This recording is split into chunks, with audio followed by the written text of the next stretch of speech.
আপনারা দেখছেন smart knowledge YouTube channel. তো বন্ধু, আজকে আমরা এই ভিডিওতে আলোচনা করবো এসএসসি সেকেন্ড লিস্ট্রি মামলা। তো আশা করি আপনারা জানেন গতকালে কিন্তু কোর্টে একটা মামলা উঠেছিল। তো শুনানির সময় কি হয়েছে আশা করি আপনারা অনেকেই জানেন, গতকালকে আপডেট আশা করি আপনারা জানেন, যদিও সংক্ষেপে বলা হয়েছিল গতকালে। তো আজকে ফুল ডিটেলসে আপনাদের সঙ্গে আলোচনা করা হবে। এবং এই যে গতকালকে মামলাটি শুনানি হয়েছিল, তো কোন মামলা সেটা, পার্ট টাইম টিচারদের মামলা নাকি ফ্রেশারদের মামলা, নাকি পার্ট টাইম এবং ফ্রেশারদের মামলা একই মামলা, দুটো মামলা এক, সম্পূর্ণ আলোচনা করা হবে। তো বিচারপতি গতকালকে কি নির্দেশ দিয়েছেন, তো এই যে প্যানেল রয়েছে এই প্যানেল কি বাতিলের পথে, বর্তমানে কি আপডেট উঠে আসছে, অবশ্যই এই ভিডিওতে আলোচনা করা হবে। তো এই যে মামলা, অভিজ্ঞতার জন্য 10 নম্বর দেওয়া হচ্ছে এবং 1 লক্ষ শূন্যপদ। তো আজকে একটা বিশাল বড় ব্রেকিং আপডেট পাওয়া যাচ্ছে এবং এই বিষয়ে আইনজীবী কল্যাণ বন্দ্যোপাধ্যায় তো একটা বক্তব্য রেখেছেন। তো অবশ্যই কিন্তু এই ভিডিওতে আলোচনা করা হবে, সঙ্গে থাকুন, ভিডিওটি শেষ করে দেখুন। চ্যানেল নতুন দর্শক অবশ্যই চ্যানেলটিকে সাবস্ক্রাইব করে দেবেন। আপনারা অবশ্যই দেখতে পাচ্ছেন গতকালের মামলা। তো গতকালের মামলা 16 অক্টোবর। তো এখানে কেস নাম্বার সম্পূর্ণ ফাইল নাম্বার এখানে দেওয়া রয়েছে। 14-10-25 তারিখে মামলাটি ফাইল করা হয়েছিল। নেক্সট হ্যান্ড ডেট এখন পর্যন্ত দেওয়া হয়নি। তো next date is not given, তো নেক্সট ডেট কিন্তু দেওয়া হয়নি। কিন্তু একটা আপডেট উঠে আসছে যে আগামী 4 নভেম্বর পর মামলাটির শুনানি হতে পারে। তো এখানে বেঞ্চ রয়েছে, সিঙ্গেল বেঞ্চ, এখানে সম্পূর্ণ ডিটেলস রয়েছে, ডেইলি লিস্ট। তো তারপর চলে আসে পিটিশনার অ্যাডভোকেট, তো মোহাম্মদ আলমগীর। তো পিটিশনার অ্যান্ড অ্যাডভোকেট রয়েছেন Sanjini Chakraborty, respondent state of West Bengal. Then চলে আসছে নেক্সটে। তো গতকাল কিন্তু মামলাটি কোর্টে উঠেছিল, আপনারা অনেক দেখতে পাচ্ছেন এখানে 16-10-25। তো হিয়ারিং ডেট রাখা হয়েছিল গতকালকেই। তো আমরা চলে আসছি এখানে অর্ডার কপিতে চলে আসছি। তো অর্ডার কপিতে কী বলা হয়েছে, তো অর্ডার পাস হয়ে গেছে, ঠিক আছে। এখানে অর্ডার কপির সম্পূর্ণ ডিটেলস বলা হয়েছে।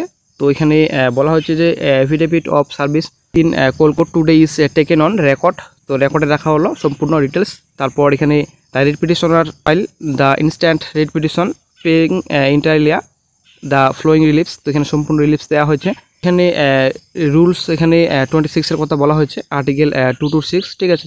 তো তারপর চলে আসছে নেক্সটে, এখানে যে এই যে বলা হয়েছে এখানে declaration declaring that teacher having prior teaching experience as a part time teacher appointed on contractual basis is eligible to avail the benefit of prior teaching experience under category A and B schedule 2-25। তো এখানে যেটা বলা হয়েছে, এই যে অ্যাক্সিডেন্সিতে number আশা করি আপনারা জানেন। তো মামলাটি কিন্তু দায়ের করেছিলেন যারা পার্ট টাইম টিচার্স রয়েছেন, তারা কিন্তু মামলাটি দায়ের করেছিলেন, ঠিক আছে। তো 10 নম্বর কাদের কাদের দেওয়া হবে, তো কেন তারা 10 নম্বর পাবেন না, আশা করি জানেন পার্ট টাইম টিচার্স কিন্তু 10 নম্বর পাবেন না। পার্ট টিচার্সদের কিন্তু কথা বলা হয়েছে। তো এখানে 9, 10, 11, 12 এখানে পোস্টে কিন্তু অ্যাপ্লিকেশন করেছেন যারা পিটিশনার্স রয়েছেন, ঠিক আছে। তো এখানে সম্পূর্ণ ডিটেলস রয়েছে জাজমেন্ট কপিতে, তো অবশ্যই দেখে নেবেন। তো এখানে সম্পূর্ণ ডিটেলস বলা হয়েছে। পিটিশনার এখানে কন্ট্রাকচুয়াল বেসিসে কিন্তু অ্যাপয়েন্টেড রয়েছে বর্তমানে। তো তারপর এখানে অ্যাডমিশন প্রসিডিউর হয়েছিল 3, 30, 5, 25 তারিখে সেকেন্ড এসএসটি। তারপর চলে আসছে নেক্সটে এখানে এস পার এ বি। তো যদি গতকালকে বলা হয়েছিল যে এখানে 10 নম্বর দেওয়া হচ্ছে, এক্সট্রা 100 নম্বর 10 নম্বর দেওয়া হচ্ছে। তো তারপর এখানে রেজাল্ট, এখানে petitioner submitted application form without entering exciting rule. তো এর আগে যারা অ্যাপ্লিকেশন করেছিলেন, যারা পিটিশনার্স রয়েছেন, পার্ট টাইম টিচার্স রয়েছেন, তারা কিন্তু কোনো রকম যে এর আগের যে রোল নম্বর সেটা কিন্তু এন্টার করেনি অফিসিয়াল অনলাইন পোর্টালে। তো তারা কীভাবে তাহলে 10 নম্বর পাবেন অভিজ্ঞতার ভিত্তিতে, সেটা কিন্তু এখানে বলা হয়েছে। তো এখানে the petitioner express their anguish of not being within the zone considering 10 marks is not awarded to the petitioner. সেখানে সম্পূর্ণ ডিটেলস রয়েছে। তো এখানে সম্পূর্ণ ডিটেলস রয়েছে, অবশ্যই দেখে নেবেন অফিসিয়াল জাজমেন্টটি ডাউনলোড করে। তো কলকাতা হাইকোর্টের গতকালকে যে এসএসসি মামলা ছিল, তো রাজ্যের স্কুল শিক্ষক নিয়োগ প্রক্রিয়ায় অভিজ্ঞ শিক্ষকদের অতিরিক্ত 10 নম্বর প্রদানকে কেন্দ্র করে নতুন করে বিতর্ক দানা বেঁধেছে। তো এই যে 2016 সালের প্যানেল, ঠিক আছে, 2025-এর প্যানেল। তো 2016 সালের প্যানেল কিন্তু আগে থেকেই ঝামেলা, এখনও কিন্তু ঝামেলা, ঠিক আছে, ঝামেলা কিন্তু শেষ নেই এই প্যানেলের। তো বিচারপতি স্মিতা দাসদের বেঞ্চে হওয়া এই মামলার দিকে তাকিয়ে রাজ্যের কয়েক লক্ষ চাকরি প্রার্থী এই বিতর্কের ফলে একদিকে যেমন অভিজ্ঞ শিক্ষকদের অধিকারে প্রশ্ন উঠেছে, তেমনি নতুন চাকরি প্রার্থীদের ভবিষ্যৎ দিয়ে তৈরি হয়েছে উদ্বেগ। তো এদের গতকালকে মামলাটি উঠেছিল, মূল ঘটনা কী ছিল, তো কলকাতা হাইকোর্টে পার্ট টাইম চুক্তিভিত্তিক এবং 500 শিক্ষকদের অভিজ্ঞতার ভিত্তিতে 10 নম্বর দেওয়ায় বিষয়টি নিয়ে একটি শুনানি ছিল। তো এই শুনানিতে মামলাকারীদের পক্ষে সওয়াল করা হয় যে দীর্ঘ 12 বছরের বেশি ধরে রাজ্যের বিভিন্ন স্কুলে শিক্ষকতা করার পর তারা 10 নম্বর পাওয়ার যোগ্য, তাজিং কমিটির দ্বারা নিযুক্ত হয়ে তারা প্রকৃত শূন্যপদে কাজ করেছেন এবং নতুনদের মতোই পড়াশোনার অভিজ্ঞতা তাদের রয়েছে।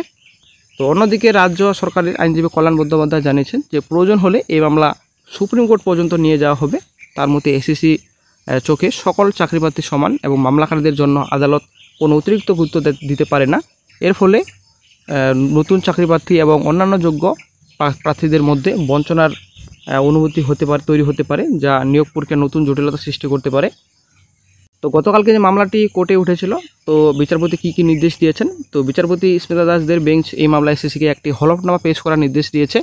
এই হলফনামার নিম্নলিখিত বিষয়গুলি স্পষ্ট করতে বলা হয়েছে যে কারা যোগ্য অভিজ্ঞতা ভিত্তিতে 10 নম্বর পাবেন, ঠিক কারা যোগ্য একটা স্পষ্ট তালিকা দিতে, এবং শূন্যপদের সংখ্যা, তো প্রকৃত শূন্যপদের সংখ্যা কত সেই সংক্রান্ত একটা তথ্য দিতে হবে, হলফনামা দিয়ে জমা দিতে হবে।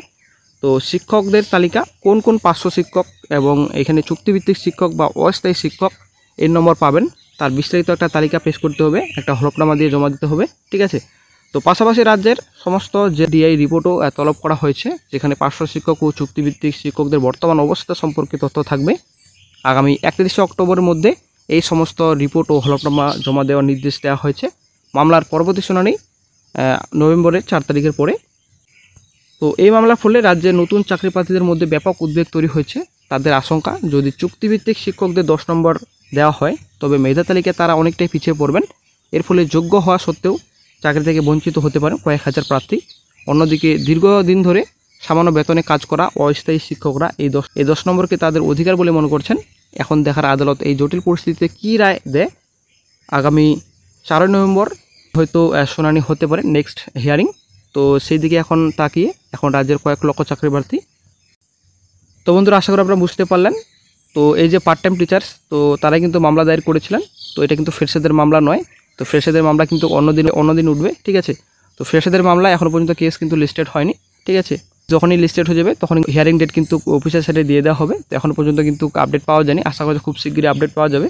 তো পার্ট টাইম টিচার অনেক রয়েছেন এবং পার্শ্ব শিক্ষক রয়েছেন। তো তারা কি এই যে এক্সট্রা 10 নম্বর দেওয়া হচ্ছে সেটার যোগ্য কিনা, তো হাইকোর্ট থেকে বলা হচ্ছে যে হলফনামা দিয়ে জানাতে হবে এসএসসিকে। এবং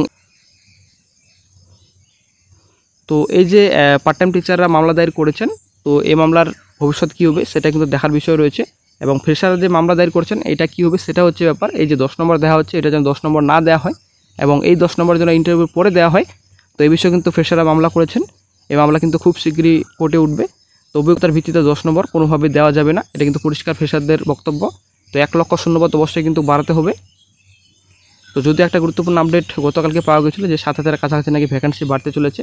জানি না এটা কতটা সত্যি, তবে এটা ফেকও হতে পারে। কারণ এসএসসি যদি শূন্যপদ বাড়ায় তো অবশ্যই কিন্তু অফিসিয়াল সাইটে নোটিশ দিয়ে যারসই নোটিশ দেবে, কিন্তু কোনো রকম অফিসিয়াল সাইটে কোনো নোটিশ নেই যে 7,000 মতো ভ্যাকেন্সি বাড়াতে চলেছে এসএসসি। তো আশা করি বন্ধুরা ক্লিয়ার। তো একদিকে বন্ধুরা পার্ট টাইম টিচারের বর্তমানে 10 নম্বরের জন্য দাবি করছেন, আর একদিকে বন্ধুরা ফ্রেশার চাকরি প্রার্থীরা 10 নম্বরের জন্য না পায়, তার জন্য কিন্তু মামলা দায়ের করেছেন। তো আইনজীবী সুদীপ্ত স্যার উনি কিন্তু অবশ্যই মামলাটি ভালোভাবে লড়বেন আশা করা যায়। তবে কোন বিচারপতির বেঞ্চে মামলাটি উঠবে সেটাই কিন্তু এখন দেখার বিষয়। অযোগ্য চাকরিহারা প্রচুর বসেছেন পরীক্ষায়, তো প্যানেল কি বাতিলের পথে নাকি, এটা কিন্তু জিজ্ঞাসা করছেন অনেকে, কিন্তু কমেন্ট বক্সে জানাচ্ছেন কি হবে ফিউচার সেকেন্ড এসএলসি।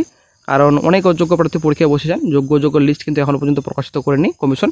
তবে 3,500 কাছাকাছি একটা অযোগ্য লিস্ট প্রকাশিত করতে পারে কমিশন। এটা কিন্তু কিছুদিন আগে একটা আপডেট উঠে আসছে যে গ্রুপ সি গ্রুপ ডি কর্মীদের মোটামুটি 3,500 কাছাকাছি একটা অযোগ্য লিস্ট প্রকাশিত করবে কমিশন। তো দেখা যায় কি গুরুত্বপূর্ণ আপডেট ফিউচারে পাওয়া যায়।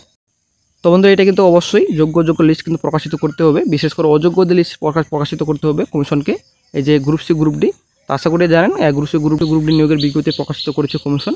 তো এই যে আবেদন করবেন যারা অযোগ্য চাকরি হারা রয়েছেন তারা যেন আবেদন না করেন, এটা দিকে কিন্তু অবশ্যই নজর দিতে হবে কমিশনকে। তো সে বিষয়ে কিন্তু অবশ্যই অযোগ্য লিস্ট কিন্তু প্রকাশিত করতে হবে শিক্ষাকর্মীদের।